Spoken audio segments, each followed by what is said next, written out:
Yani akani qarang. Nima bu o'ylanib diqqat bo'lyapti ekan. Akani xursand qilamiz. Davay, to'xtaymiz. Aka 1 minut. Aka qarasang bu o'ylanib ketyapsiz ekan. Bitta sovg'a qilmoqchimiz sizga, aka.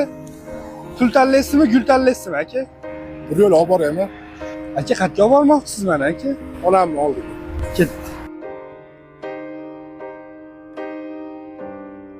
Kelsiz aka, qabristonga keldingmi aka? Onamni oldiga. Mos kelaman. Kutilmagan voqealar. Ko'ngil rohat olmabdi. Onamga borib boqsam, ko'zdan nuri qolmabdi. Topibman mol dunyo, ro'mol olib bermabman. Bir o'tirib choylaringizga shakar qo'shib bermabman. Onama, onama, bu o'g'lingiz ko'r ekan.